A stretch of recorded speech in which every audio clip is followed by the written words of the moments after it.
আপনার কি ভয় লাগেনি যে গানটা গাইবো পরে কি হবে?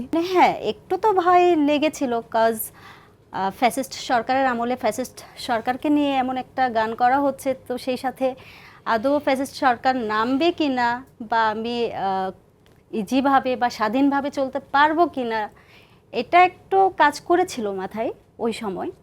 কিন্তু সর্বোপরি আমি একটা কথাই বলবো, যেহেতু আমার গুরু ইথুন বাবু আমার পাশে আছেন, সেই সাথে পরাণ ভাই, আরও আমাদের বড় ভাইরা আছেন যারা সবসময় আমার, শিবাশানু ভাই, মুন্না ভাই, যাদের কথা না বললে নয়, আমাদের মিউজিশিয়ান ভাইরা, এদেরকে ফেলে দেওয়া যাবে না, কারণ ওরা আমাদের সঙ্গে একদম শুরু থেকে নিশ্চয়ই হ্যাঁ ছিল।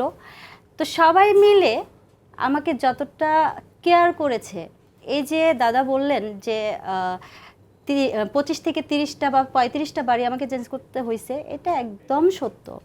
কারণ কি, যে গান তো করেই ফেলছি, গান তো সবার মুখে মুখে চলে গেছে, কিন্তু সেক্ষেত্রে এখন আমার লাইফের মানে ইয়েটা কোথায়? তো সেক্ষেত্রে দাদা আমাকে এই বাসা ওই বাসা পাখির ছানার মতো, যেটাকে আর কি বলে, আগলে রাখা, এটা করেছিলেন।